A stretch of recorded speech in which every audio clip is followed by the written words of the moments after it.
এই বন্ধুরা, আপনি যে কোনো একজন বিজ্ঞানীকে জিজ্ঞাসা করে দেখুন টাইম ট্রাভেল বা সময়যাত্রা কি সত্যি সম্ভব। উত্তরটা ঠিক এমন হবে। লিওনার্দো দা ভিঞ্চি উড়োজাহাজের কল্পনা করেছিল যা 200 বছর পরে বাস্তবায়িত হয়েছিল। আজ বিজ্ঞানের কল্পনা সময়যাত্রাও একদিন বাস্তবায়িত হবে। আমি জানি বিজ্ঞানের এই উত্তর শুনে আপনার মনে যেমন ভীষণ পরিমাণে উৎসাহের সঞ্চার হয়, তেমনি একটি ছোট প্রশ্নেরও উদয় হয়। সেই প্রশ্নটি হলো, টাইম ট্রাভেল কি করে সম্ভব হবে। এবার আমার বলা কথাগুলি একটু মন দিয়ে শুনুন। আজকের এই অদ্ভুত দশের এপিসোড নং 28 এর ভিডিওটিতে টাইম ট্রাভেল আদৌ সম্ভব কিনা জানবো, সাথে সাথে থিওরি অফ রিলেটিভিটি সম্বন্ধেও জানবো। টাইম ট্রাভেলকে বাস্তবিত করার মতো একটি ট্রেনের তুলনা করব এবং টাইম ট্রাভেলে ব্ল্যাক হোলের গুরুত্ব সম্বন্ধে আলোচনা করব। এবং অদ্ভুত দশের পরের এপিসোডটি 29 নং এপিসোডটিও থাকবে টাইম ট্রাভেলে ওয়ার্ম হোলের গুরুত্ব। 30 নং এপিসোডটিও সম্পূর্ণ টাইম ট্রাভেল নিয়ে থাকবে এবং ভিডিওটির শেষে অদ্ভুত দশের একটি অতি বিশেষ বার্তা থাকবে। এবার যা যা বললাম সেগুলিকে পাশে রেখে ভিডিওটির বাকি অংশে মন দিন এবং ভিডিওটিকে সময় নিয়ে সম্পূর্ণ দেখবেন, নয়তো আপনি কনফিউজ হতে পারেন। সময় না থাকলে পরে সময় করে দেখবেন। তো চলুন শুরু করা যাক। সময় চলছে, চলেই যাচ্ছে। প্রবাদ আছে, সময় কারোর জন্য থেমে থাকে না, যা চলতেই থাকে। আর আমাদেরও বয়স বাড়তেই থাকে। কিন্তু কখনো কি ভেবে দেখেছেন এই সময়ের শুরুটা কি করে হয়েছে? অনুমানিক 90% মানুষ তা ভাবার প্রয়োজনই বোধ করে না, কিন্তু 90% মানুষ এটা জানে ও মানে সারা বিশ্বের সময় সবার জন্য সমান, যা 60 সেকেন্ডে 1 মিনিট এবং 60 মিনিটে 1 ঘন্টা। গ্যালিলিওর আবিষ্কৃত ধারণা অনুযায়ী সেটাই সত্যি, কিন্তু আইনস্টাইনের আবিষ্কৃত ক্রান্তিকারী থিওরি মানুষের সেই চিন্তাকে পাল্টে দেয়, যার নাম theory of relativity. Albert Einstein গণিতের মাধ্যমে এই থিওরিতে প্রমাণ করে সময়ের অন্তরাল আছে। এই কঠিন থিওরিটিকে বুঝতে হলে গণিতে অতি পটু হওয়ার প্রয়োজন আছে, কিন্তু আমরা এটিকে খুব সহজ ও কম ভাষায় বুঝব। থিওরি অফ রিলেটিভিটিতে আইনস্টাইন প্রমাণ করে আমাদের এই ইউনিভার্সের সময় সব স্থানে ভিন্ন ভিন্ন থাকে। শুধু তাই নয়, পৃথিবীর বিভিন্ন স্থানের সময়েও পার্থক্য থাকে। থিওরি অফ রিলেটিভিটির আগে মানুষের ধারণা ছিল পৃথিবীর 1 সেকেন্ড মঙ্গল গ্রহের 1 সেকেন্ডের সমান, কিন্তু সত্যিটা হলো মহাকাশ এবং সময় একে অপরের সাথে যুক্ত, যাকে স্পেস টাইম বলা হয়। সময় হলো 4th ডাইমেনশন, যাকে বাড়ানো বা কমানো সম্ভব।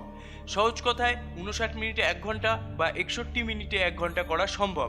সময় ব্রহ্মাণ্ডের সমুদ্রের মতো, যার একদিকে ভাটা এবং একদিকে জোয়ার। অর্থাৎ সময় মহাকাশের কোনো অংশে অনেক বেশি গতিতে চলে, আবার কোনো অংশে খুব কম গতিতে চলে।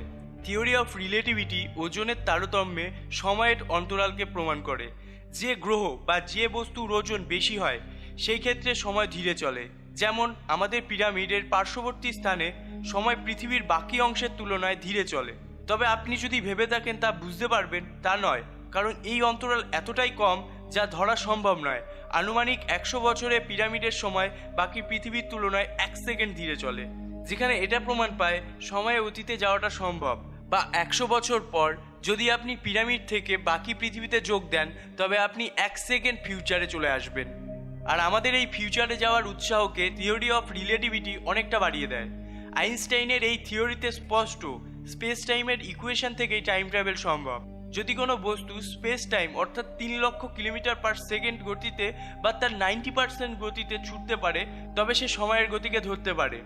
কিন্তু এই থিওরি 1900 শতকে খাতা কলমেই সীমাবদ্ধ ছিল। এই শতকের শুরুতে বিগ ব্যাং থিওরি এবং ব্ল্যাক হোলকে বিস্তারিতভাবে ব্যাখ্যা করা বিজ্ঞানী স্টিফেন হকিংস যখন টাইম ট্রাভেল এবং থিওরি অফ রিলেটিভিটিকে ব্যাখ্যা করে দেন, তখন এটা স্পষ্ট হয় টাইম ট্রাভেল 100% সম্ভব। তবে কি করে? স্টিফেন হকিংস অনুমান করতে বলেন একটি ট্রেন ট্র্যাকের বা রেল লাইনের, যা পৃথিবীর চারিদিকে বিস্তৃত হবে। তারপর একটি ট্রেনকে আলোর গতিতে ছোটার অনুমান করতে বলেন। যদি ট্রেনটি সেই গতিতে পৃথিবীর চারিদিকে চলে, তবে সারা পৃথিবীর সমস্ত বস্তু ওই ট্রেনের গতির তুলনায় ধীর গতিতে চলবে এবং সময়ের অন্তরাল তৈরি হবে। এইভাবে ট্রেনটি যতক্ষণ চলতে থাকবে ততক্ষণ পৃথিবীর সাথে ট্রেনটির সময়ের অন্তরাল হতে থাকবে। ধরুন 1 জানুয়ারি 2018-তে এমনই একটি ট্রেন চলা শুরু করলো কিছু যাত্রী নিয়ে, এবং ধীরে ধীরে সেই ট্রেনটি আলোর রশ্মির গতি ধরতে শুরু করলো বা তার 90% গতি ধরতে সক্ষম হলো। তখন ওই ট্রেনের ভেতরের একটি আশ্চর্য ঘটনা ঘটবে। যা ঘটবে সেটি হলো ট্রেনের ভেতরের সময় ধীর গতিতে চলবে। সেই ট্রেনের ভেতরের সময় যখন 1 সপ্তাহ অতিক্রম করবে, তখন পৃথিবীর 65 বছর অতিক্রম হয়ে যাবে। সুতরাং ট্রেনটির যাত্রীরা 7 দিন পর নেমে পৃথিবীর 2018 + 65 2083 সাল হয়ে যাবে। তাদের ছেলে মেয়ে বুড়ো হয়ে যাবে, তবে ট্রেনের যাত্রীরা মাত্র 7 দিনের বড় হবে। কিন্তু এই কল্পনাটির ব্যাখ্যাটির মধ্যে সত্যি থাকার সম্ভাবনা থাকলেও আজও কল্পনা। টাইম ট্রাভেল সত্যি জানলেও তেমন গতিতে ট্রেন ছোটানোর ক্ষমতা মানব সভ্যতার আজও অর্জন হয়নি। যদি তা অর্জন হতো তবে শুধু টাইম ট্রাভেলই নয়, ভিন গ্রহেও যেতে সক্ষম হতো মানুষ। টেকনোলজির মান নিয়ে আমি অদ্ভুত 10-এর এপিসোড নাম্বার 25 এলিয়েন আছে কিনা ভিডিওটিতে বিস্তারিত আলোচনা করেছি। আপনি অবশ্যই ওই ভিডিওটি দেখবেন, 100% বলতে পারি ভালো লাগবে। তবে এটা তো জানা হলো টাইম ট্রাভেল সম্ভব, কিন্তু মানুষ দ্বারা টাইম ট্রাভেল করার মতো যন্ত্র বানানোটা আজও সম্ভব নয়। কিন্তু আমরা কি তাতে নিরাশ হয়ে পড়ব? না না, এতে নিরাশ হওয়ার কিছু নেই, কারণ মানুষের নির্মাণ ছাড়াও প্রকৃতির কিছু নির্মাণ মানুষকে টাইম ট্রাভেল করাতে পারে, যেমন ব্ল্যাক হোল। বন্ধুরা, ব্ল্যাক হোল হলো মহাকাশে থাকা এমন একটি অংশ যার গ্র্যাভিটি পৃথিবীর গ্র্যাভিটির তুলনায় লক্ষ লক্ষ গুণ বেশি, এতটাই বেশি যে কোনো গ্রহ বা নক্ষত্রের সামনে এলে তা তার ভেতরে চলে যায় আর কোনো দিনও ফিরে আসে না। এই কালো হোল তৈরি হয় যখন মহাকাশের কোনো সূর্যের মতো নক্ষত্রের বিনাশ হয়, তখন তা ব্ল্যাক হোলে পরিণত হয়। সেই নক্ষত্রের সমস্ত ইন্ধন জড়ো হয়ে একটি ব্ল্যাক হোলের জন্ম নেয় এবং সময়ের সাথে সাথে কাছাকাছি গ্রহ উপগ্রহকে নিজের গ্র্যাভিটির টানে গ্রাস করে বড় হতে থাকে। এই গ্র্যাভিটির টান থেকে আলোক রশ্মিও বেঁচে ফিরতে পারে না, আলোক রশ্মিও এই ব্ল্যাক হোলে আটকে যায়। তাই ব্ল্যাক হোল সম্পূর্ণ অন্ধকার। কিন্তু এই ব্ল্যাক হোলের মূল হলো ঘনত্ব। ধরুন পৃথিবীকে চাপ দিয়ে একটি ক্রিকেট বলের আকার দেওয়া হলো, কি হবে? ভেতরে পৃথিবীর সব বস্তু চেপে গিয়ে এমন ঘনত্বের সৃষ্টি হবে যে সেই বলটিকে সব থেকে ধারালো বস্তুও ভেদ করতে পারবে না।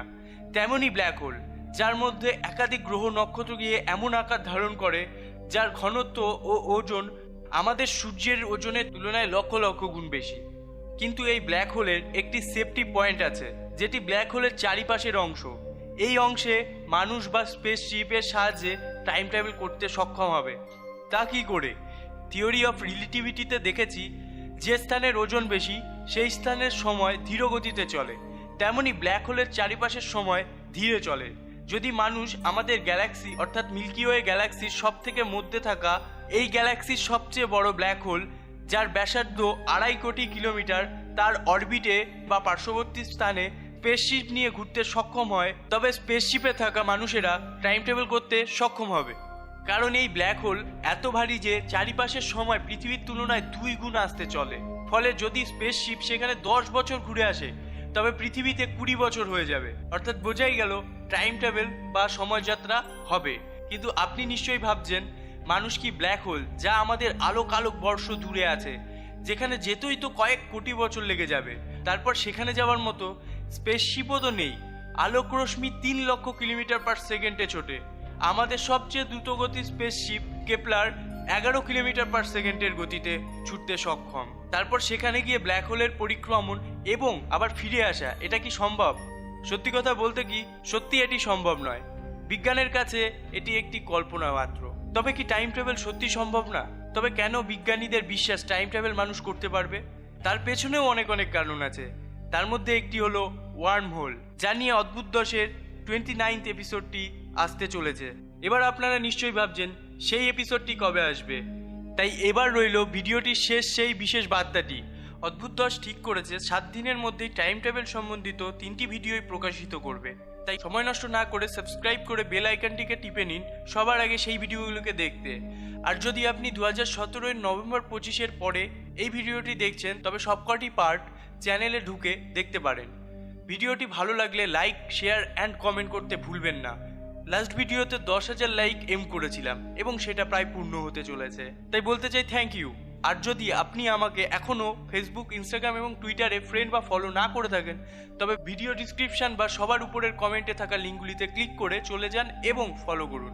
সর্বশেষে thanks for watching. Stay happy, stay cool.